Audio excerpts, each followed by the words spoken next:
Hello everyone, this is part 5 of What If Naruto Was Neglected and Was Trained by Shisui, and I hope you guys enjoy this video and to like, to subscribe, to share, and check out the playlist, to see more comment down below.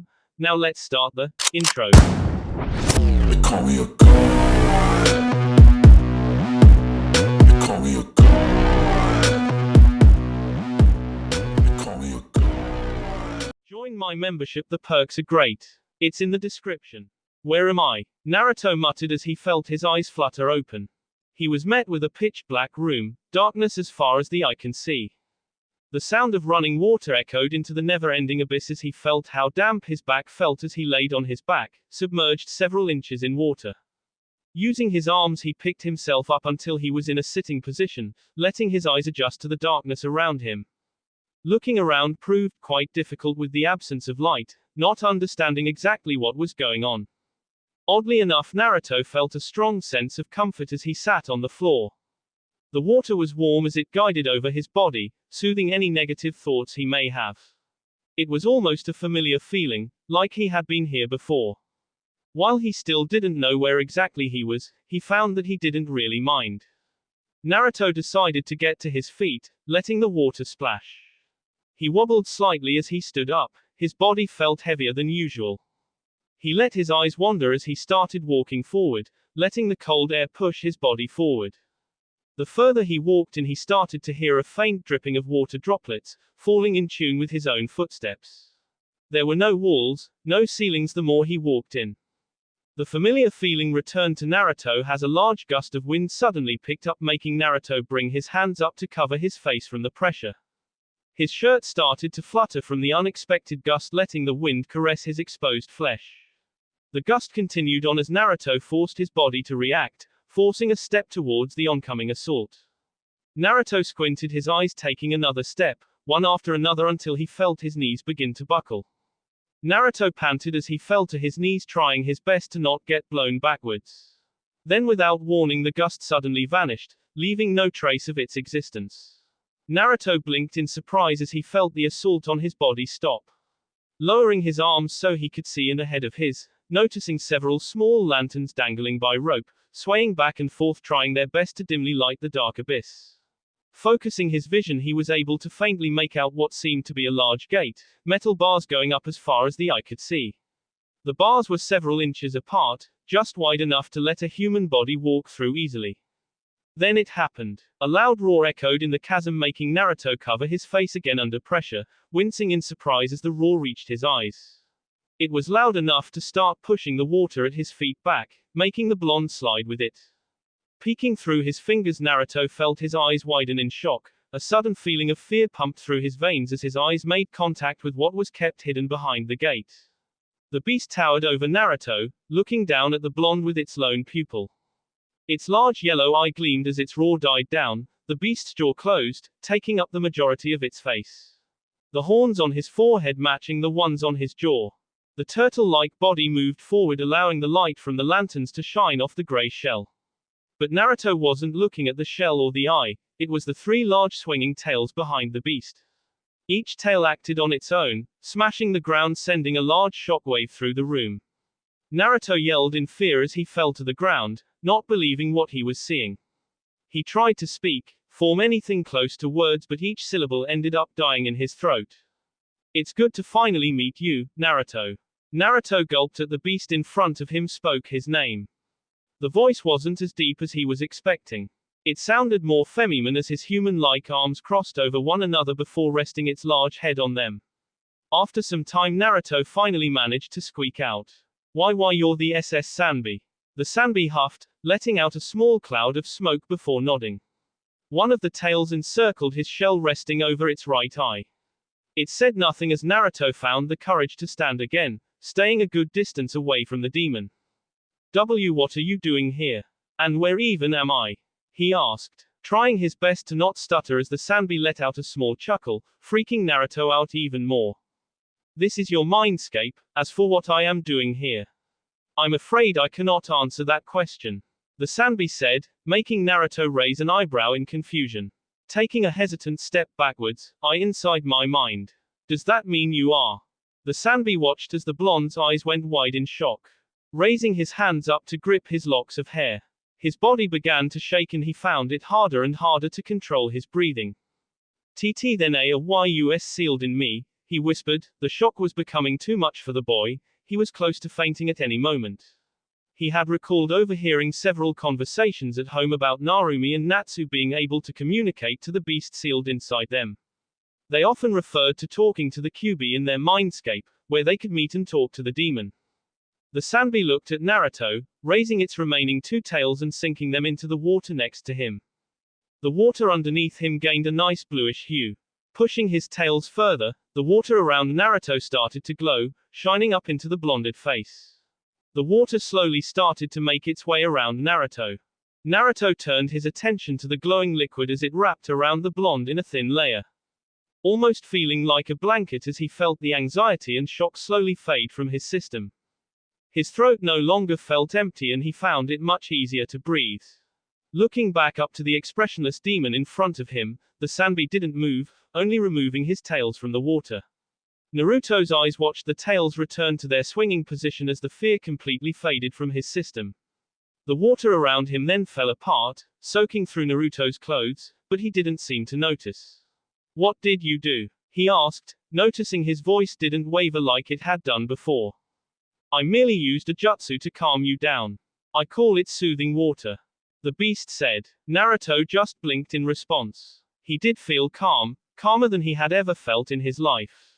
He noticed that the room had become far more lit than before, chalking it up to the Sanbi's reveal. Naruto stayed seated on the ground as he peered back over to the Bayou in front of him. He sensed no hostility whatsoever. Hell, he didn't sense anything at all. "How," he started, taking in a deep breath, "did you get sealed inside of me?" he asked, noticing for the first time an emotion to pass through the beast's lone eye. Silence filled the area as the Sanbi sat in thought. "Like I said earlier, I do not know. The last thing I remember was being in my last host's body. When I woke up I was inside you. I don't remember anything in between," the Sanbi said, making Naruto frown. He was sure the Sanbi wasn't attacking the village with the QB all those years ago.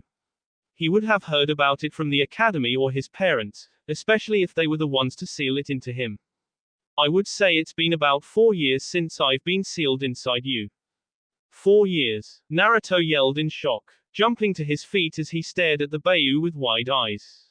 The demon only nodded as Naruto threw his hands up in the air. "How did I never notice you for 4 years? That's a fucking long time to not realize a demon is sealed inside you," he said, irritated. The Sanbi chuckled, gathering Naruto's attention. "You seem to be taking my presence in you rather well. Better than most people would." Naruto hesitantly nodded, scratching the back of his head. "Well, that water-soothing thing you did earlier helped a ton," he said. He smiled sheepishly, an awkward laugh escaping his mouth. The Sanbi twirled the tails until they wrapped around his body before speaking in a low voice. "Well, I'm glad to hear that. Then I guess it's time to tell you about this seal." Naruto tilted his head at the demon, narrowing his eyes in suspicion. The Sanbi merely shook his head at its current jailer. "Not in a bad way. You see, whoever sealed me inside of you was no amateur. They used several very advanced and complex sealing arrays. It completely conceals my presence inside of you. It's even able to mask my chakra completely." Naruto raised an eyebrow at the demon's explanation, shocked to hear that such a powerful sealing jutsu existed. He knew seals were powerful, but a seal that could mask even the insane chakra of a Bayou. Almost unheard of. Sure, sealing the demon away was an option, but a Hyuga or a good sensor could still see and sense the chakra. But it also hindered contact from the two of us for quite some time. If I had to guess, the seal would allow you to come and see me after you had made your first kill. Naruto flinched as the memories of his fight with Sokka plagued his mind. His eyes fell downcast as he clenched his fists, looking away from the demon. He had somewhat forgotten that he had taken another's life. It was easy to forget when you find out you have a full-on demon in your gut. Naruto felt the calming sensation return on his legs and he looked back up at the demon, a tinge of gratefulness flashing in his eyes. The Bayou only nodded in response. "Then I guess that explains why I didn't know you were here. Yes, while we have had zero contact, that didn't mean we were totally alone. My presence in you has certainly had an effect." "Huh, in what way?" The Sanbi chuckled. You were born with a natural chakra affinity for water ninjutsu. But because of my presence and chakra, your water affinity is heightened, allowing the use of a rare ninjutsu, blood ninjutsu. Naruto's eyes went wide, remembering that jutsu he had used against to finish Sokka. He looked down at his hand, the one that was sliced open as he grabbed Sokka's sword. The very same hand that morphed his own blood into a three-pronged spiral weapon that forcefully removed the heart of his enemy. He balled his fist tightly, his knuckles turning pale. I see, I guess that does explain the jutsu. I have never done anything like that before. I didn't even know I could. But why blood? He asked. It's what my chakra had affected first. It must have been an altercation from the ceiling, or just luck. Naruto nodded, taking it in stride. He would have to believe it for now since there was no other explanation. He didn't even know it was possible to control blood. Not wanting to dwell too much on all that he has learned, the surprises just kept on coming for Naruto and he wasn't sure he would ever get over this. And if he did, it would take a long time. He turned back to the bayou, eyeing the large cage that was holding the beast at bay. So, how do you feel about this? The Sanbi shot a sharp glance at Naruto. Masking his look of confusion in his lone eye as the Sanbi watched the blonde scratch his head, avoiding eye contact. The demon stayed silent for a few minutes, watching Naruto shift uncomfortably in place. What do you mean? Well, I mean, I'm sure you didn't want to be sealed inside of me. Hell, we don't even know how you got inside me. So I don't know, it must suck to be back in a human body, behind a cage and all, he muttered, hoping not to offend the bayou in any way. The Sanbi blinked again, before breaking out into a toothy grin. The loud booming laughter was impossible to stop. The Sanbi's laugh echoed in the spacious room, making Naruto's shirt flutter. You are certainly an interesting host. Out of all the humans I've been chained to, you are the only one to ask such a question. The Sanbi said. Naruto blushed awkwardly as he took the compliment, not sure what else he could do at the moment. The Sanbi breathed out again as the laughter died down. Uncrossing his arms until he was seated upright, Sanbi curled his humanoid hand into a fist before offering it to Naruto. The fist came closer to the blonde, stopping just a few feet from him. Naruto looked between the fists and the Sanbi's eye, curiosity reflecting within his own. The Sanbi grinned again, or the closest thing a turtle humanoid crab demon hybrid considered grinning. Then how about we make a deal? What kind of deal? Since we are chained together, I will offer my assistance to you. In simple terms, I will train you on how to use my power. Naruto felt his eyes widen as he looked at the Sanbi in shock. The bayou was just offering his chakra. Naruto still wasn't sure how he was feeling about the whole situation. He wanted to get strong all on his own and prove to his parents that he could be a dependable shinobi. The idea of borrowed power felt wrong to him, almost like cheating. But I do have my dead sensei Sharingan in my eye, how is this any different? And Narumi and Natsu both have a bayou sealed inside them. Naruto thought to himself as he looked over the darkening form of the Sanbi. And for whatever reason, whether it be fate or just some random coincidence that was chalked up to just dumb luck, a bayou was also residing within him, offering his power in the form of a deal. Speaking of, and what would I have to do? The Sanbi chuckled as he pushed his closed fist an inch closer, letting his lone eye soften somewhat.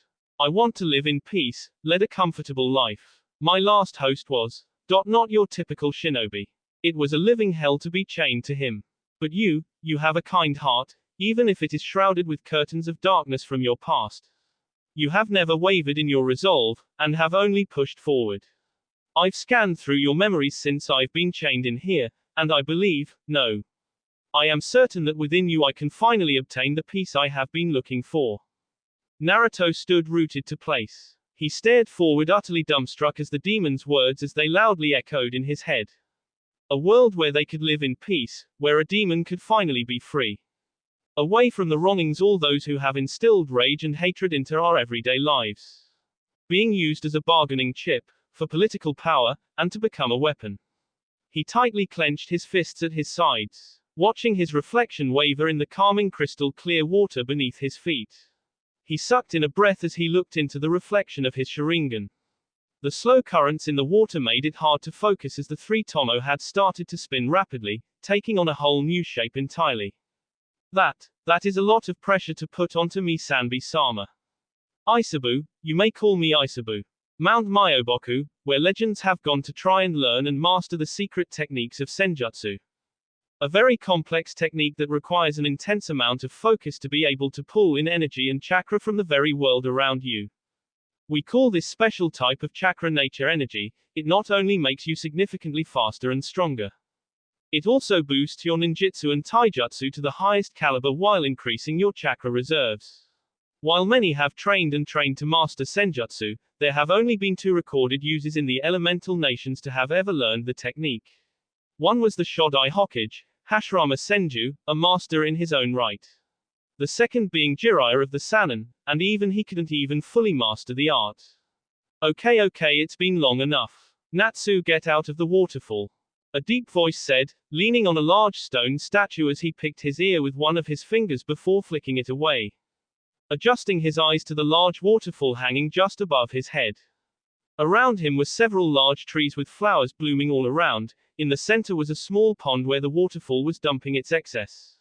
The man sighed as he saw the young boy he was looking after not move an inch as the water came crashing down onto him again, pushing him off his platform and into the pond below. Natsu, take a break before I make you, he said, his voice taking a serious edge. Natsu emerged from the pond gasping for air, his spiky red hair falling into his eyes as he rapidly shook his head. But Jiraiya-sensei, I'm almost there, I can feel it. Just a few more minutes, Natsu yelled. Jiraiya shook his head. No can do, your father left me here to watch over you, and I wanna make sure I don't hand you off looking like this guy, he said back, patting the statue he was leaning on. Natsu grumbled to himself as he quickly made his way out of the water. After getting out of the pond, he threw himself onto the soft grass, balling his fists in anger. Why can't I do this? He said angrily. Staring into the passing clouds, he sneered, digging his nails into the ground. Jiraiya gave a hearty laugh as he took a seated position next to the soaking wet redhead. Natsu turned and glared at the man. Come on kid, don't be too hard on yourself. It's only been 3 days since you started training. It took me several years to learn senjutsu, and I'm still not even a master at it, he said, trying to ease the boy's growing frustration. Natsu only grimaced, looking away from Jiraiya and back to the waterfall. Where did To-san go? I haven't seen him since he dropped me off. Minato went back to the village for a few days, said he had something important he had to take care of.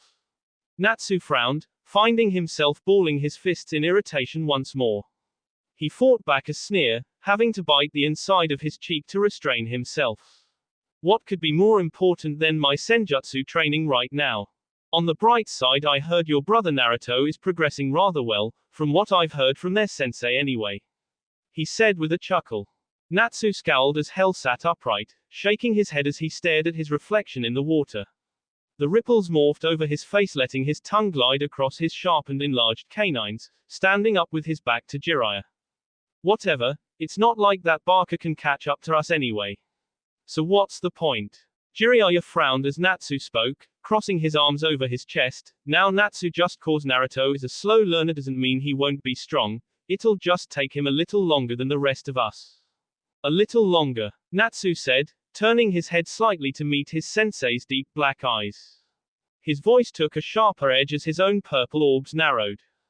If I recall, you actually had to have training to get strong, and aren't you the one told To-san and Ka-san to focus on me and Narumi since we were Jinchuriki?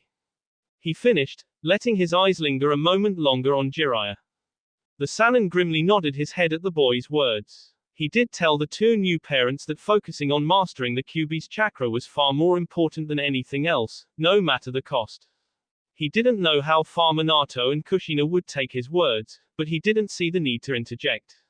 They weren't his kids after all, and he already deduced that Narumi and Natsu were the fabled child of prophecy that the Take Sage has spoken of. Yes, well, you 2 were more important being Jinchuriki, but that doesn't mean Naruto won't be strong. Me might never be as strong as you or Narumi. Exactly, and since he won't, then I don't care. Natsu cut in darkly, venom oozing off his lips as he spoke. Jiraiya sighed in annoyance as he watched Natsu walk back off into the waterfall. He just couldn't understand how Minato was able to handle that kid. He wore his heart on his sleeve, When he was upset or passionate about something, it would shine on that boy's face for the world to see, and he had no problem vocalizing his thoughts no matter the time or place. But it only served to remind the people around him about who his mother was, since Kushina was actually a lot worse at balancing her emotions. The boy was definitely unique, and Jiraiya couldn't help but acknowledge the boy's strength. Being so young and already a chunin was a big feat. The only thing keeping him from proceeding even further was the Kyuubi. Unlike his sister Narumi, who managed to get on friendly terms with the beast inside of her rather quickly, Natsu was having a much more difficult time. It seems the Kyuubi in Natsu was much angrier at being ripped apart, making it a much harsher experience for Natsu. Jiraiya put his thoughts on pause as he got to his feet, stretching his back as he made his way back to Natsu. He still had to look after his training after all. Anko-sensei, why do I have to carry Naruto? What? You telling me you don't like having Blondie here wrapped around you? That isn't what I meant, Shizuka said with an annoyed huff as she adjusted the still sleeping blonde on her back. His head resting on her neck as she fought back a blush from the close proximity. She wasn't used to being this close to a member of the opposite sex. Her village would have banned this behavior until she found a suitable husband, so it was a strange change of pace for her. She tried her best to see the amused grin on her sensei's face as they walked quietly into the woods back to Konoha. After making their way back to Tizuna town after a successful raid on the Blue Flames base, Kisu was quick to offer more than enough pay for the mission, almost doubling the amount for both Team 11's and Narumi's own mission. She offered to let them stay overnight free of charge, but Anko was quick to decline her generous offer, saying that they needed to get back to Konoha. So after a quick rest, the whole squad left the now peaceful village and were making steady progress back to Konoha. Each step made everyone more and more worried as Naruto was still unconscious and yet to wake up. Which was strange since he didn't have any injuries and was only suffering from a regular case of chakra exhaustion. Anko tried to suppress her worry for Naruto with her regular teasing and words of encouragement to her team. It seemed to work for the most part, but Anko kept a singular curious eye on Narumi. She had been strangely quiet since they left Tizuna. Sorry Tits-chan, Snake-sensei told me it would be funny if you carried Blondie-kun. Shizuka turned over to glare at her sensei. If looks could kill, Anko would be a pile of ash as the Junin looked away from Shizuka, whistling innocently to herself, trying, and failing, to hide the look of enjoyment on her face. Shizuka growled as she felt her fists tighten. Damn it, sensei. Could you stop yelling please? It's starting to hurt my ears. Shizuka turned her head slightly to look at Naruto, a look of irritation on her face. Yeah, well, they're just so Naruto. Her annoyance soon turned to relief as she saw the blonde's eyes flutter open. Looking at her with a tired expression, the rest of the team vocalized their joy in his awakening as they stopped their trek back to the village. Anko reached over to ruffle his messy blonde spikes. Damn kid, about time you woke up. We were starting to get worried that you died on us, she said with a grin. Internally she was jumping for joy that he woke up, not wanting to admit how worried she was about him. Naruto just chuckled at Anko as Sai gave him a nod, but Naruto could see the brief flash of joy through his onyx eyes. Shizuka bent down, allowing Naruto to slide back onto his feet. He thanked the black-haired girl before cracking his back with a sigh. Happy to see you're awake, Naruto. You've been out for almost 8 hours. Naruto's eyes widened as his mouth fell open in shock. 8 hours. He mumbled as he shook his head in disbelief, looking at Anko for confirmation. The Junin just nodded her head as Naruto frowned. It definitely felt like he was only out for about an hour. I would like to know how you managed to kill Sokka Shin. Narumi finally spoke. She asked with a raised eyebrow as she stalked closer to Naruto, her expression not matching her innocent question. Her blue eyes bored into Naruto's own, trying her best to gather any information about her enigmatic brother. Naruto could only stare at her with annoyance, just like her to get on his case without a second thought. He bit the inside of his cheek. He could feel the anger start to boil down within him as she got closer to him. Slowly the tension in the air got really thick. A sudden silence washed over them as they situated in their respective positions. Narumi could feel the annoyed looks from the rest of Team 11, and if she minded she didn't say anything about it as she kept her focus on Naruto. Naruto bit his cheek harder, letting the metallic flavor course through his mouth as his eyes narrowed. Relax, Naruto. There is no reason to get into an argument about this, Isabu said calmly, his voice soothing Naruto's anger as the blonde breathed a silent sigh. Naruto let the words linger in his mind for a while before he thanked the beast inside of him. Isabu gave him an internal nod in response. Naruto knew that Isabu was right. If he made a big deal about this, then it would no doubt raise suspicion about him, especially with his family. And when Narumi has her mind set on figuring something out, she would not stop until she won. She would most likely get angry at him until she forced it out of him. So Naruto gave a sigh. I'll tell you all when we report to Hokage-sama. I'm sure he would like to know too, he said, turning away from his sister and back to his team. Narumi narrowed her eyes at her brother's back, feeling her knuckles turning white as they balled into tight fists. She was about to protest when Anko sent her a chilling glare. Narumi opted to stay silent, pursing her lips together as the team silently made their way back to Konoha. Narumi couldn't tear her eyes off her brother as he and Shizuka mumbled stuff to each other, with Sai occasionally offering his 2 cents. She heard a deep chuckle echo deep inside of her, the demonic voice speaking loudly. It seems your little brother is hiding something from you, Narumi, the Kyuubi said, grinning mischievously as his words seemed to have affected Narumi rather harshly, biting her tongue in irritation.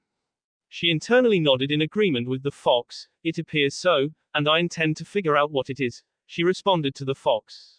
The fox's laughter died down, giving off a playful smirk as his 9 tails swung happily behind him. Or do you think he's keeping it from you, because you're his sister? Shut your fucking mouth, she bite back angrily, her eyes glowing red as the fox's chakra started to flow within her. Anger coursed through her as the fox mocked her, belittling her once again.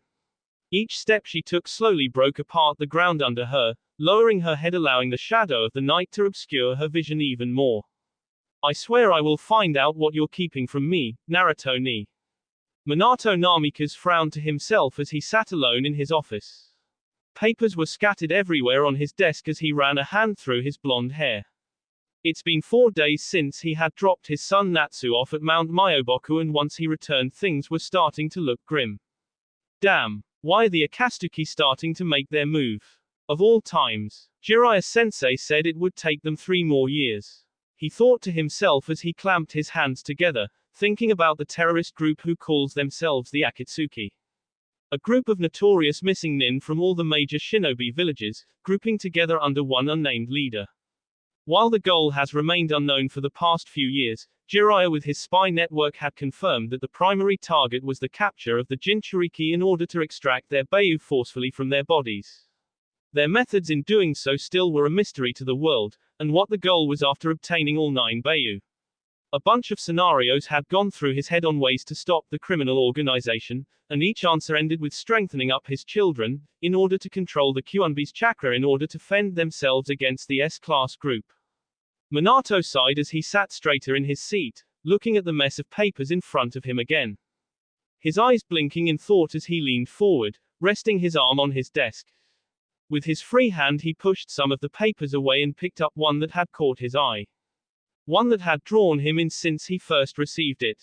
It was a letter from Yukigakure, the land of snow, concerning several agreements to a trading truce between the 2 villages.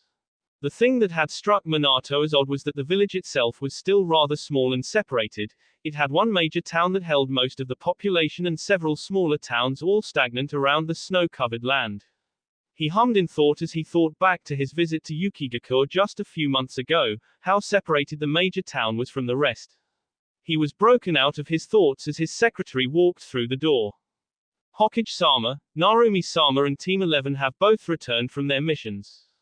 Minato nodded frantically as he felt happiness and guilt invade him simultaneously. That's great, can you send them all in? Yes, Hokage-sama. Minato watched her leave as his thoughts started to wander again. Why was his daughter with Team 11? Naruto's team, frankly Minato had forgotten that he sent Naruto out on a C-rank mission altogether. The door creaked open again as all 4 shinobi walked in, bowing to him respectfully. He offered a big smile to Narumi and the rest of the Team 11, his smile falling slightly limp as his eyes moved over to Naruto. Reporting back to San from my B-rank mission. Reporting back Hokage-sama from Team 11's C-rank mission, along with assisting Narumi here with her B-rank mission. Minato resisted the urge to widen his eyes as he looked between both Narumi and Naruto. They were standing as far away from each other as possible. He shifted his eyes to Narumi, motioning her to explain her mission. She did so with practiced ease as she relayed the information back perfectly to Minato, ending on Team 11's appearance and the attacking of the Blue Flames. Minato without a doubt was shocked to hear that both their missions had escalated rather drastically. He looked back over to Anko, his eyes going serious. Anko, why did you and your team stay behind? This was easily an upper B-class mission. Endangering the lives of 3 newly appointed genin team was irrational, he scolded. Anko hesitantly nodded as she bowed to the Yondaime, not out of respect but to hide the scowl that morphed on her lips. With all due respect, Hokage-sama, I was more than confident in my team's abilities to handle this mission. Like stated before in the team assessment meeting, my team has been nothing but stellar. Sai used to be an Anbu under the teaching of the village elder Danzo. Shizuka here is only a genin in title, her strength is far beyond a genin her age, and those two worked together to take out more than 30 shinobi on this mission, she said, stopping Minato dead in his tracks. She took a quick look at Naruto before she continued. Naruto here was able to trap more than 5 shinobi in a genjutsu easily and even managed to kill Sokka Shin, the leader of the Blue Flames, single-handedly. Minato had to stop himself from opening his eyes any wider at the info. He snapped his head over to Naruto in shock, asking for confirmation. Naruto gave a curt nod as he looked away from Minato, seemingly more interested in the paintings on the wall than the conversation. Minato tried to compose himself as he coughed into his fist, clearing his throat as he looked between the 4 shinobi, more specifically his 2 kids. Getting over his initial shock, he nodded. Well then, I trust your judgment, Anko. They are your students after all, you know them best, he said, wincing from his own words. Anko, pleased to hear Minato say that, bowed again and stepped back next to her team. Naruto ni, I think it's time you explain to all of us here how you managed to kill Sokka. All eyes turned to Narumi as she spoke, her blue eyes never leaving her brother. The air got several times thicker as both Namika's kids looked at one another. Anko was about to speak up in defense for Naruto until the blonde spoke himself. I just got lucky. I managed to catch him in a genjutsu before one of his fireballs disintegrated me. When he was distracted, I just walked up behind him and stabbed him in the back. It was a partial truth. While those 2 things did happen, he didn't explain how they happened, making sure to keep his Sharingan and blood jutsu a secret until he really needed to. He was more lenient in letting that particular jutsu known, but he had no idea who the extent was and would reveal it in due time. Narumi narrowed her eyes again, clearly not happy in his explanation. Before she could retort, Minato spoke up. Wow, Naruto, I'm impressed. Amazing work. He was a Junin-level shinobi. Minato said happily, ignorant to the room's growing atmosphere. Naruto nodded his head awkwardly, not sure how to feel at the praise. A cough grabbed the attention in the room as Anko stepped forward once again. Begrudgingly, she motions Narumi to follow suit. Minato waited patiently as they handed him a folder. Minato raised an eyebrow in confusion, quickly stacking the loose papers on his desk neatly away before opening the folder. Picking one up, he read through it carefully. It was several pages documenting all sales that the Blue Flames have made in the past 4 years, garnering anywhere from low amounts to high amounts and to who exactly they were sold to. He silently registered to memory all the items that Iwagakure and Kumogakure had purchased from the group. We had found these files in the base that the Blue Flames were using at the time. They range from the past 4 years, but that isn't the interesting part. It's the ceiling array here, isn't it? Minato said, tracing his hand over the small array gently. He scrunched his nose in thought as Anko nodded. She patted Sai on the shoulder, making the boy shift uncomfortably. Sai here managed to find those ceiling arrays hidden on all 4 pages. Narumi-san said that the seal all follows a certain rule that must be followed in order to activate it. She finished, making Narumi nod in agreement. Minato flipped the page to the side as he examined the seal again, mumbling to himself quietly. After a few moments, he looked back up to the group. It seems my daughter was right. Each page has a specific rule that must be followed. From what I can tell, he said, pointing at one of the small inscriptions on the note, holding 2 in each hand. Shaking the pages in his right hand first, these 2 can only be activated with a male with black eyes and black hair. And the ones in my left can only be opened with a girl with green eyes and black hair. He finished, making the room fall silent again. All eyes turned to Sai and Shizuka. Both genin blinked in surprise as they got handed their respected pages. Shizuka clutched the pages tightly as she looked at the seal. Sai did the same as he raised a dark eyebrow in confusion. Minato noticed the boy's hesitation and nodded his head supportively. Don't worry about it, nothing bad will happen if you open it, there isn't any sign of danger. No, that isn't it, Hokage-sama. Sai shook his head as he reached into his pouch and pulled out another folder.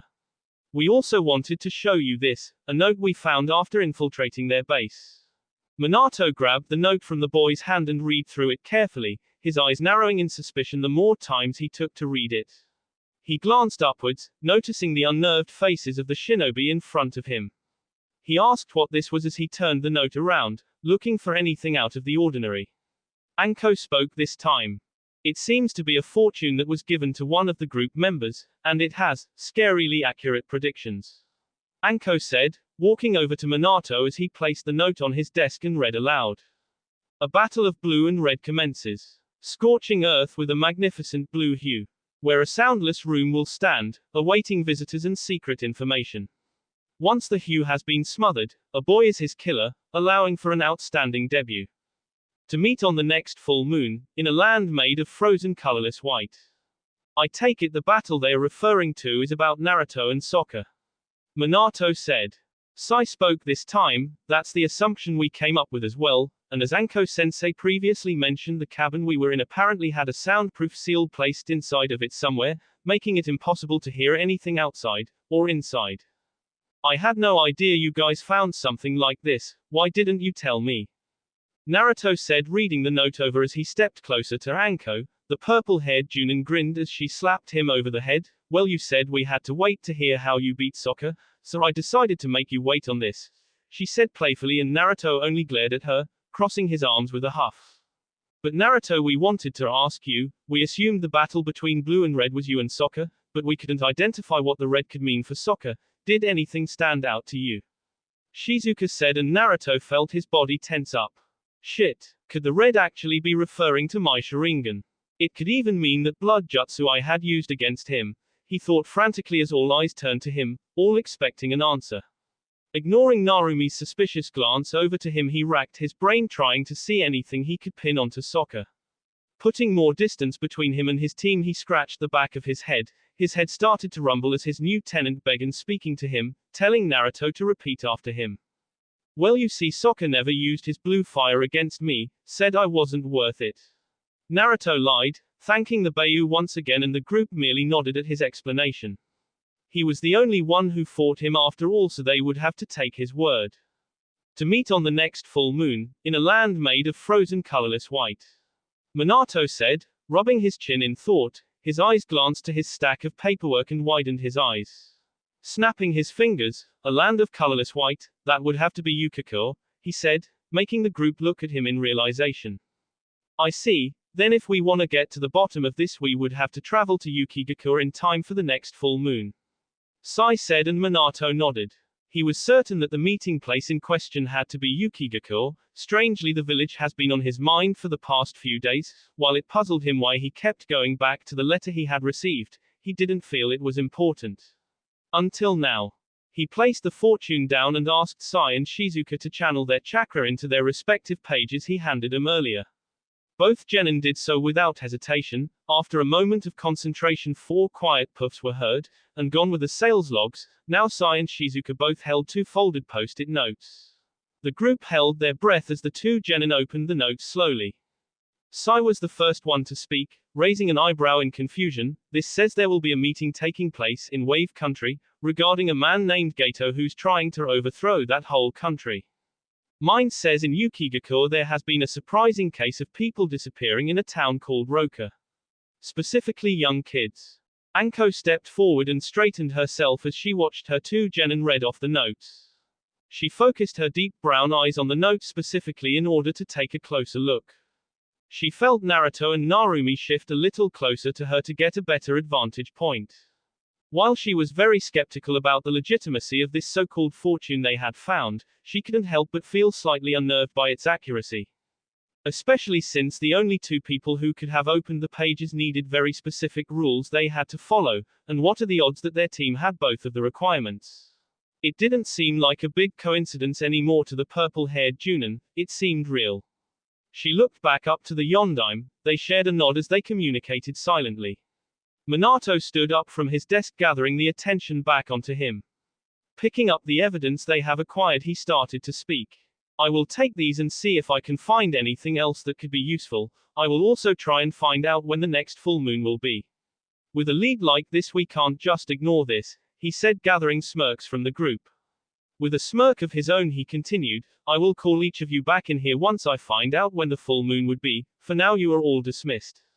Yes Hokage-sama. Yes To-san. One by one they had started to leave as Minato vanished in a flash of yellow. Once outside the Hokage building Naruto turned to his team, smiling slightly as he stretched his arm. Do you guys want to get some extra training in since we were back home? He asked and frowned when he saw all three of them shake their heads. Shizuka gave him a small smile as an apology, but shook her head again. Sorry Naruto, but I'm beat, probably gonna take a nap, she said, and Naruto nodded, his shoulders slumping forward slightly. He turned to Sai, my apologies Blondie-kun, but Danzo-sama had asked me to report to him after our mission, he said, his eyes flashing apologetically for a moment. Yeah, and I'm gonna see if Kakashi is free, could use some man time you know. She said, making Shizuka blush slightly at her implications, making Anko laugh again. She patted Naruto on the head as she grinned mischievously, you know Blondie, I could see what Kuchan is doing, maybe she could spare some of her free time for you. She said, and Naruto felt his face flush. He scoffed as he slapped her arm away in embarrassment. She only laughed harder as she shunshined away. Sai nodded before walking in the opposite direction. Shizuka turned back to Naruto and gave a smile. I'll see you later Naruto, she said before she started on her way home, leaving Naruto alone in front of the Hokage Tower. Well, not completely alone. Just as he was about to walk away he felt a hand grip tightly onto his shoulder. Naruto felt himself scowl as he tilted his head, narrowing his blue eyes. He stayed silent as he waited for her to speak. Her lips were pursed as her blue orbs remained unmoving as she stared at him. Naruto felt like her eyes were dissecting him, trying to get to know who her brother was. She focused on his eyes, blue eyes that she used to recognize as her younger brother, the perfect shade of azul that now had an aura of mystery and deceit. But they also held a large amount of warmth that betrayed his piercing expression, but Narumi couldn't remember when he had looked at her, or his family with that amount of warmth. The air grew thicker as the two Namikazes stayed silent. The immense pressure that had started to build had attracted many of the passersby, several stopping to see what the two Namikaze children would do. The chattering in the street seemed to quiet down significantly. Narumi took a confident step forward, closing the distance between the two of them as she looked down on him. She wasn't much taller than him, only by a few inches, but it was enough to make our blonde hero look up at her, his face indifferent. I know To-san bought your whole, I got lucky, shtick, but I won't. I know you're hiding something from me Ni-chan. And I intend on finding out what it is, she said smoothly, her tone sharp as her words cut his skin.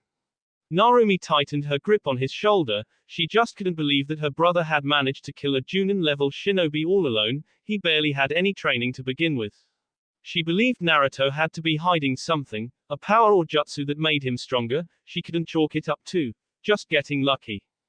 Naruto scoffed at Narumi, forcefully pushing her hand off his shoulder as he glared harshly at his sister. He blinked, finally breaking eye contact. He tried to get his annoyance under control as he regained his bearings. You can believe whatever it is you want to believe in. It doesn't make a difference to me whatsoever, Naruto said, breaking the silence that had reformed, making Narumi scowl. The redhead watched as her brother took several steps away from her. She couldn't stop the next words out of her mouth even if she had wanted to. Since when has it been okay for you to keep things away from your family, that you would even lie straight to our faces? She asked, making Naruto stop dead on his tracks. She wasn't prepared for the dark look Naruto had sent her way. She would have swore she watched one of his eyes flash gold for a second. Since when have we been a family Narumi? Don't try and make me feel guilty for something you all have done to me. I won't take your shit anymore, I don't owe you anything, he said, his voice dropping several octaves as Narumi clenched her fists, matching her brother's glare perfectly. She barely registered what Naruto had said, irritation bleeding through into her expression. She was starting to get fed up with Naruto's stubbornness on returning to his family. He kept pulling further and further away from them and she was tired of it. Before she could respond further, Naruto was gone from her line of sight, lost in the crowd of people, and she couldn't even sense his chakra signature. She growled as she slid her tongue over her canines. She stormed off back to her house, annoyance building in her with each step. One day Naruto ni, one day I will learn what you're hiding. 6 hours later. Remember, try and feel the chakra inside, let the blood flow, grab your attention and try and make it your own. Naruto nodded slowly as he sat with his legs crossed on the floor. He took a deep breath as he closed his eyes in concentration. After his spat with Narumi, he needed to blow off some steam, so he decided to go to his new favorite training area in the village, the small clearing that was close to Training Ground 99, the very place he had met Kurenai for the first time. He has only come here once after he met her 5 years ago. He usually went to Ground 99, but he wanted to take extra precaution with working on his blood jutsu. While he knew next to nothing about what this style of jutsu was capable of, he was glad that he had Aisabu to help teach him. So after about 2 hours of intense cardio and genjutsu training, the last 4 hours he dedicated himself to try and figure out how the inner workings of the mysterious style of jutsu. The small gnawing sound echoes in the clearing as Naruto formed a singular hand sign, channeling his chakra as he opened his eyes. Making eye contact with the pinned down squirrel on the floor, Naruto finally breathed out as the squirrel only tilted his head to the side, looking at Naruto in confusion. Naruto groaned as he lowered his hands and rubbed his arm. So far the only thing he knew he could do with the blood jutsu was basically the same thing he could do with water, basic manipulation, much like the spiral blade he had formed to kill Sokka. But that only left him with more questions than answers. So he tried to practice on manipulating the blood inside the squirrel he had captured to see if he could possibly control the animal or kill it from the inside. Results showed that it was impossible to physically manipulate the blood in another body, but if it was outside of the body then it was a free game for the blonde. He made several small cuts on the squirrel, letting the blood slowly leak from the tail. While it was a little difficult to manipulate the blood once it was freed from the body, it was around the same basics for water chakra. It just consumed twice the normal amount of chakra to actually use a jutsu. Well, that's the way Aisabu explained it to Naruto. Since blood was more dense and a thicker substance, it required more and more chakra in order to change its shape. It was why Naruto suffered from chakra exhaustion after only using one blood-style jutsu. He tried to use his Sharingan on the squirrel along with the blood style to see if the dojutsu would have an effect in controlling the blood in one's body. Sadly, the Sharingan did no such thing. It held no positive or negative impact for blood style. Naruto sighed as he let the squirrel free, watching as the critter ran away from him and jumping back into the forest happily. He deactivated his Sharingan as he sat in thought. So we figured out that it's most likely impossible to control the blood in another living creature. But once the blood is spilled I can manipulate it, but it takes a far more amount of chakra to do so. He internally mused as he grabbed a kunai from his pouch and placed the blade on his arm. He took a deep breath before he sliced the blade across his skin, wincing from the pain as the smell of copper flowed up into his nose. He placed the kunai onto the grass and hovered his palm over the cut, watching as his blood slowly leaked down his arm. He started to channel his chakra again. After a moment the blood from his wound had started to float upwards. The blood started to take shape into a small-sized ball, almost looking like a red water balloon as he concentrated to keep the shape. He flipped his hand upwards, allowing the ball to float perfectly upright above his palm. Before Naruto had any time to celebrate, the ball then popped, splashing him with his own blood as he coughed in surprise. He cursed as he wiped his face clean. Well, that was a good start. It takes less chakra to form something with my blood. He thought as he looked down to his previously injured arm, tracing his fingers over the cut he had placed on his tanned skin. The cut was already completely sealed itself shut, not a blemish in sight. After consulting Aisabu, the Bayu explained that his blood, if he chose to, Naruto could begin to heal any injuries on his body. All he had to do was channel the chakra into a specific part in his bloodstream, allowing his white blood cells to act fast and start healing his injuries at a rapid rate. Naruto was elated to find that out. While he wasn't sure if he could save his life from anything too life-threatening, it definitely would help in the midst of battle. A sudden idea popped into his head as he picked up the kunai once more and brought it over to his unbleshemed arm. He was about to slice as a loud, scared voice reached his ears. Naruto-kun, what are you doing?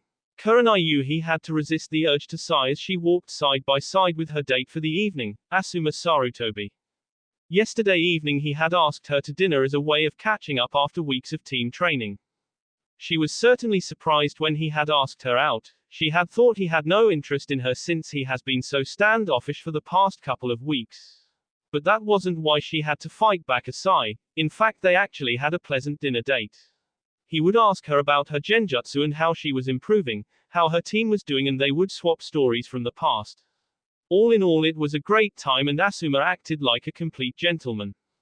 But the thing was, she didn't know the attraction she felt for him anymore. Asuma was starting to open up to her a lot more now, and he even began flirting regularly, slipping in a sweet comment whenever he could. While she was flattered, it didn't make her heart skip a beat like it had used to. In fact, it didn't do anything to her, but she couldn't deny the attraction she felt towards the Sarutobi. She was confused, so the two of them made small talk as he dropped her off on her doorstep. She turned around and gave Asuma a small smile. He returned it with one of his own, flashing his teeth as he stepped closer to Kurenai. I'm glad you went out with me tonight, Kurenai. Maybe we can do it again sometime. His voice was deep, trying to add every ounce of coolness into his words. Kurenai wasn't fazed in the slightest as she gave a small nod. Maybe we will, she said, making Asuma's smile grow wider. Kurenai forced herself to suck in a breath as she watched the taller man slightly close his eyes and lean towards her. It was soft and sweet when his larger lips slightly pecked hers. She made no notion to fight the kiss, nor did she return it. She felt nothing. Asuma pulled away and wished Kurenai a good night. Kurenai returned the gesture as she watched Asuma walk away. A slight spring in his step as the people walking in the street looked at him in confusion. She felt herself frown, slightly regretting the idea of another date with the man. She stayed on her doorstep for a few minutes before walking down the steps, and making her way to her favorite training area. Her thoughts quickly flashed to Naruto for a moment, remembering how they first met. On her way to the training spot, she couldn't help but have a quick spike of worry. It's been 4 days since he had left on his first C-rank mission, which was odd since his team was only doing a simple delivery. And from what she remembered from what Naruto told her, it was to Tizuna Town, a village right next to Konoha. It only took a few hours to get there. Shaking her worries away, her eyes lit up as she saw the forest clearing come into view. She could always rely on training to brighten up her mood. Maybe she could even try and create a new genjutsu. She chuckled to herself at her thoughts before stepping into the wide open space. She waited for a moment for her eyes to adjust, since there wasn't too much light that shined into the clearing. Blinking, she focused her vision until she saw the very same blonde who had been just occupying her thoughts, her eyes widening as she witnessed him slowly put the kunai closer to his arm, ready to slice it open. The shock only lasted for a second before fear tore into her heart. She reacted quickly as she sprinted off towards him, a yell forcing its way out of her mouth. Naruto-kun, what are you doing? Naruto looked up in surprise as he didn't have to react as a sudden red and white blur tackled him to the ground. He yelped in surprise as he fell to the ground. He felt his arms get pinned above his head, the grip tight as ever as he tried to focus his vision on who was crazy enough to tackle him. Looking up, he felt his face flush deeply, his eyes opening wide as soft black locks of hair had started to tickle his cheeks. Deep crimson eyes looked down on him with worry, unshed tears forming in them as her body hovered over Naruto. She was between his legs as the coconut scent from her shampoo had started to invade Naruto's senses, making the blonde's blush heat up rapidly. Words failed to escape his throat as he found himself lost within her eyes, ruby gemstones looking at him with concern that sent his heart soaring to the moon. She's beautiful, he subconsciously thought, his body tensing as he felt her hot breath caress his skin. Naruto-kun, what are you thinking? Why you can't do this? She said, pleading even as her eyes glanced to the kunai that fell limp next to him. Her eyes glowing wide as she saw the tip already red, stained with his blood. She tore her eyes away as she started to scan over the boy's arms, frantically looking for any signs of damage on the boy's flesh. Naruto blinked in confusion at Kurenai, a blush still prominent on his face as he tried to figure out what caused the sudden hysteria. Naruto-kun, why would you do something like this? We can get through this, I promise you. Kurenai said as she turned his arm over, continuing her search. Naruto followed her line of sight, confusion bubbling into him. He glanced between her, looking at his arm and the blood-stained kunai next to him. The gears in his head started to quicken as his mind finally realized what it must have looked like he was doing. He offered the Junin above him an awkward smile after he gained her attention. Kurenai-san. Kurenai-san, it's okay, I promise you. But you were. I can explain. She looked at him with a critical eye as he spoke. Not believing him in the slightest.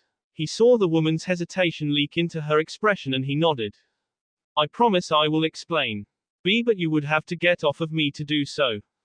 He stuttered out, looking away in embarrassment. Kurenai blinked as she looked down, her face going pink as she quickly apologized and hopped off of Naruto, taking an embarrassed seat next to the blonde. Naruto just nodded in response before he took the seat directly across the black-haired beauty. He took a deep breath before looking up at her, the pink in her cheeks already gone as she waited for him to speak. Naruto reached up and scratched his head, making Kurenai smile softly. Well, you see, me and my team had just returned from our first C-rank mission. He said, making her nod, that she could already tell. And well, we had run into Narumi, and she had asked for our help to take out a Blue Flames base that was talking about targeting Tizuna. Kurenai's eyes went wide at the mention of the notorious missing nin group. She looked at Naruto with concern. He responded with an eager shake of his hands. Nothing bad happened, our combined effort was enough to take down the base. Well, Anko-sensei, Sai, and Shizuka actually took out the base. I only fought Sokka. Sokka Shin, she said, leaning forward in shock. Naruto backed up slightly, the blush returning to his face at the sudden close proximity. He nodded his head at her. Kurenai looked at him in awe. Of course she knew who Sokka Shin was. He was the highest-rated B-rank missing nin in the bingo book. He was borderline A-class. She had never ran into Sokka personally, but she had taken out her fair share of Blue Flame bases in the past. She smiled fondly at those memories. It was the first time a shinobi had called her the mistress of genjutsu. Kurenai then placed her hand on her hip, which looked strange since she was sitting with her legs crossed on the floor. What do you mean only you fought Sokka Shin? You mean to tell me you were alone when you fought him? Naruto-kun, he's a Junin-level shinobi. She said with worry, making Naruto smile, glad to hear the worry in her voice. Naruto nodded in affirmation. Yeah, I was paired up with Narumi and we got separated and I had to fight Sokka alone. Which is why I was doing that, he said as he grabbed the kunai off the grass. Kurenai looked at him, nervousness building up into her. Naruto hesitated the closer he brought the kunai to his arm. He wondered how much he would tell Kurenai. He trusted her more than anyone else in the village. She was one of the two special people he had in his childhood, and he cherished the moment he had spent with her all those years ago. She had helped him more than she would ever know with his family. She was truly special to him. But how far could he tell her?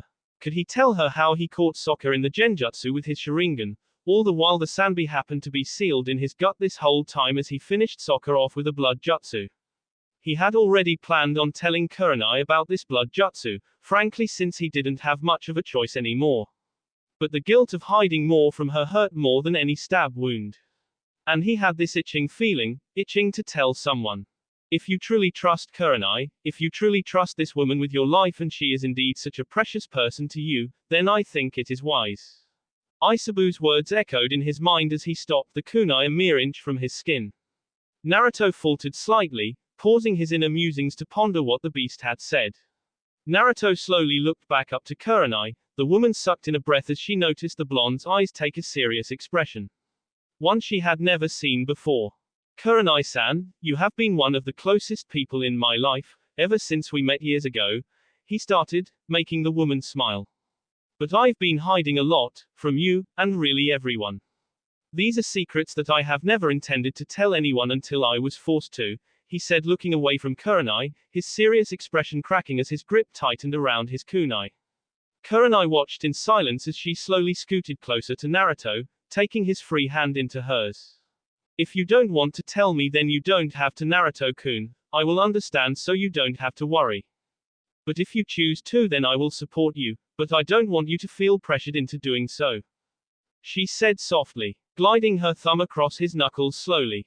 Naruto felt his serious expression fade away as he closed his eyes. He felt a small smile tug on his lips as he breathed in deeply. The thing is, Kurenai-san, because you are someone so special to me, I want you to know, and I think it would make me feel better, he said before plunging the kwani into his arm. Kurenai gasped in shock, yelling at Naruto to take it out before he could hurt himself anymore. Naruto's calm voice reached her ears, making her look back to his closed eyes. You see, Kurenai-san, I actually managed to kill Sokushin. I caught him in a genjutsu before appearing behind him, and sending a jutsu through his chest, he said as he opened his eyes. He flinched when Kurenai gasped a second time. Fear flooded his system as he dreaded what Kurenai would do. Would she think he was a freak? Or think that he stole it off a dead body during the massacre? Kurenai couldn't believe her eyes as she watched Naruto look away from her, a 3-tomo Sharingan spinning in his left eye as he refused to make eye contact. Her brain went numb for a moment as she tried to figure out if what she was seeing was real or not. Her mind had already connected the dots to who the doujutsu had previously belonged to. The red-eyed beauty felt her eyes glisten as she stayed silent, effectively freaking Naruto out even more. Naruto was about to run away until he felt her soft hand slowly caress his cheek. He looked up in shock to Kurenai as her thumb glided over his scar tenderly, not wanting to hurt him. Naruto's mouth went dry as he let Kurenai do her thing, as a feeling of electricity cascaded down his spine as she got even closer to him. It must have been hard, carrying this burden all by yourself, with no one to talk to about it. No one to help you through it, she whispered as she rested her forehead against his. Naruto stayed silent as her words of silk flowed into his ears. He looked down, letting her black hair obscure his vision. You've been through so much, Naruto-kun, more than most shinobi deal with in their life. And to carry such a heavy secret on your back all alone. Just know that you aren't alone anymore, she said, determination flooding through her voice. Naruto had to choke back a sob of happiness at her words. He mumbled a thanks into her hair. She only smiled in return as she brought her free hand up and circled it around Naruto, letting her fingers rest in his blonde locks.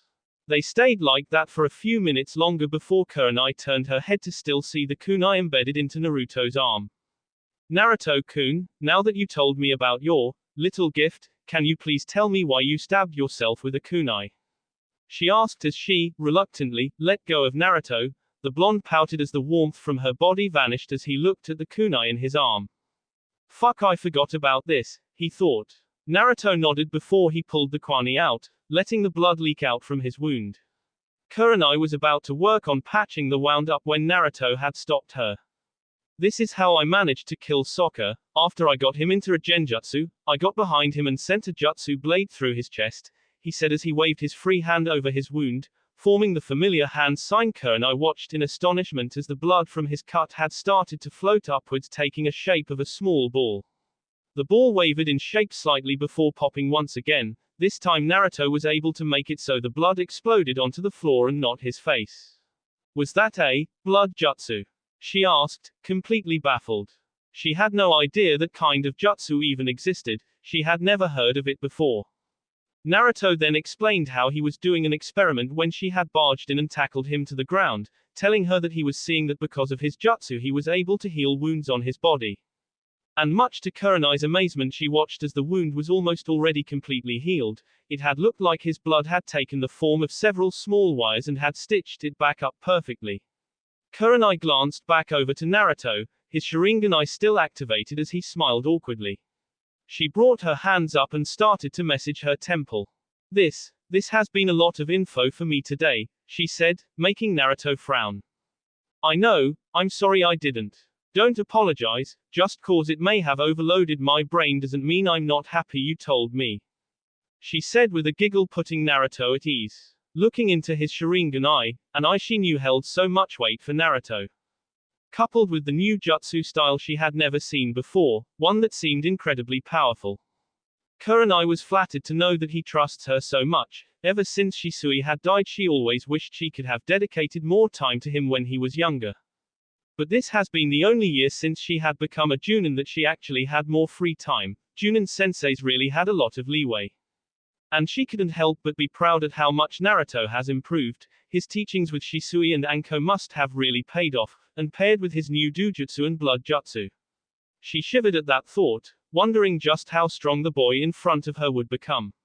As she watched him get to his feet, she let her vision linger on him for a few moments. That's right, he's just a boy, she thought to herself, a tinge of sadness etched in her thoughts. The next day, 8 a.m. Why didn't you tell her about me? It just didn't seem right, she said it herself, she was overloaded. And shit, how could I tell her when we don't even know how this happened? It would just bring up questions that can't be answered. I suppose you are right, she did seem to take it well enough. Naruto nodded to Isabu, walking down the streets of Konoha. He had spent the night at Shikamaru's place again since he didn't want to be bothered with facing Narumi at home. The lazy Nara and his family accepted him with open arms, which he graciously appreciated. The Nara genius sat him down and they talked for hours as they played a few rounds of shogi. He told Shikamaru about his first C-rank mission and he wasn't shocked in the slightest at how far things had escalated. He only gave a half sigh. He beat Naruto in another round. It's not surprising that you find yourself in these troublesome situations. Naruto couldn't help but snicker as his words echoed in his mind. His best friend sure didn't seem to have a care in the world, he really envied him. But sadly, morning came all too soon for Naruto, and the moment he stepped out of the Nara household, and Anbu was already outside waiting for him, informing the blonde that the Hokage needed to see him immediately. He was saddened to hear that his father needed to see him so early. It wasn't even 9 a.m. yet, and he was hoping he could see Kurenai again today, maybe even get in some extra genjutsu lessons. Thinking of the ruby eyes woman, a large smile tugged at his lips. He really was thankful for her. She helped him in a time where he thought all was lost. Hey Naruto. Naruto stopped his walk as he turned around at the call of his name.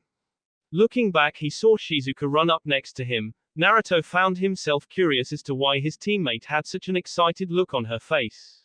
She had a spring in her step as she stopped and looked at him, her smile growing wider. Hey Shizuka, what's up? He asked as they both started walking again. Meanwhile, Shizuka was eager to get to the Hokage Tower. She knew a bit of surprise was in order and was slightly confused on why the boy next to her didn't seem to share her excitement. Do you not know? Sai said he was gonna come and tell you. Naruto looked at her in confusion again, raising an eyebrow as she slowly shook his head. No, I haven't seen Sai all morning. Did something happen? Yeah. He said Hokage-sama figured out when the next full moon is, and he's assigning our squad to take care of it. What? Really? Naruto yelled back, shock entering his system as the beast inside of him hummed in delight. He didn't think the Hokage would find out when the next full moon would be, and he really didn't think he would assign Team 11 to the mission. This was easily a B rank mission or higher, maybe even borderline A rank. His team was capable. He finally felt like he was finally progressing in training since they had returned. A large portion would have to be from killing Sokka and the Bayu inside him. But it was rare for a Genin team to take a B-rank mission. The only time any new Genin were allowed the pleasure was during war, when it was inevitable. Excitement pumped through him as he and Shizuka engaged in small talk before getting to the Hokage Tower. After entering the tower, they were quickly granted access to the Yondame's office. Naruto opened the door and was shocked to see that the rest of his team was already inside. They offered the two of them a small smile in greeting, which they returned happily. Glancing over to his left, his shock seemed to grow as he saw his sister standing next to the Hokage's desk. She offered him a hesitant nod in greeting, one where he didn't return. Standing next to Narumi was the face of a woman he had just seen last night. Blinking in surprise, he smiled wide as he greeted her happily, one she returned. Neither noticing the confused expression Minato sent their way, the teasing smirk of Anko, or the tightening of Narumi's hands. Minato coughed to gather the group's attention. All shinobi snapped into place, Shizuka taking a stand next to Anko while Naruto took his next to Kurenai. The Yondaime produced two scrolls from his desk, one white and the other blue. He handed the blue one to Anko and the white one to Kurenai. Thank you all for coming. I assure you this debriefing will not take long. This is concerning the strange fortune that Team 11 had brought back from their latest mission. I had already explained everything to Kurenai here, so you guys don't need to worry about confusing her, he said, making the group nod in understanding. After countless hours last night and into the early morning, me and a special team managed to figure out that the next full moon will be precisely on September 28th. September 28th. That is over a month away, Hokage-sama. Anko said with confusion. He only nodded his head as he leaned back into his chair, eyes narrowing in thought. While it is a month away and we do have some leeway. My mind couldn't help but ponder the two interesting details in the notes that Shizuka-chan and Saikun had opened. About Wave Country and Yukigakure, he said, waiting for all eyes to be on him before continuing. About a man named Gato who's trying to overthrow Wave Country, and the kids disappearing in Yukigakure. Which is why both Junin in the room have a scroll. Those two scrolls hold your mission details. Anko-chan will head over to Wave Country with Shizuka-chan and Saikun to try and find any information about Gato. If he manages to successfully overthrow Wave, then a large amount of our trading resources will be lost. And Kurenai-chan will head over to Yukigakure with Naruto-kun and Narumi-chan, to see what the disappearances in Roka are all about. I can't help but believe that the fortune you guys found has to be referring to Roka. Hokage-sama, if I may. Anko said, taking a step forward. Minato nodded as he turned to face her. If I may ask, why are you separating Team 11? We all work well together and know each other's strengths and weaknesses and can compensate for one another. I'll be honest with you all, he started, taking a deep breath. The reason I have separated you wasn't because I don't trust you together, it was mainly due to the difference in mission. Anko-chan, while it's true that placing Naruto-kun on your team would be beneficial, he is most important in the Yukigakure mission. He and Kurenai-chan are both adept in genjutsu and can slip around more easily in unknown territory, accompanied with Narumi-chan, who is a superb sensor, will have no problems infiltrating the town, he said, making their eyes flash in realization. And your mission in Wave is less of an infiltration and more of a protection mission. You guys, if need be, will have to take out Gato with interfering with our ally. No doubt Wave, once they catch wind of this, would be happy to let us aid them in any way possible. And let's face it, Anko, you are more of a fan of takeout missions than a regular infiltration, he said with a grin. The purple-headed Junin couldn't help but return the grin, flashing her white teeth in understanding. She bowed before stepping back into place between Sai and Shizuka. You both leave today, and will spend the next month in the respective towns before returning home. Team Anko, I trust you three to take care of this rather effortlessly, and if you guys manage to complete the mission before the full moon, then I give you permission to head over to Yukigakure to assist Team Kurenai, he stated, making Team Anko nod. And Team Kurenai, you are not to return until the full moon has passed. If you do need to inform me of anything, have Narumi use a toad summon to send me a letter. And I want you guys to do everything you can to help with the disappearances in Roka. If my hunch is correct, then you will find the answer there. And if it isn't, then we just look good in the eyes of Yukigakure, he finished, making Team Kurenai nod. He turned his body to Kurenai, offering a small bow, and Kurenai, do not worry about Team 8. I had already informed their respective clans about your mission and they had agreed to take over their individual training until you return. And if they so choose, then they could undergo D-rank missions together as well in your absence. Your presence on this mission was most definitely needed. Kurenai bowed gracefully, happy to hear that her team was already looked out after. She thanked him. Thank you, Hokage-sama. Team Anko will leave from the east gate, and Team Kurenai will leave from the north gate in 1 hour. Everyone dismissed. That will be all for this video. Be sure to like, subscribe, share, and comment down below for more videos. Goodbye.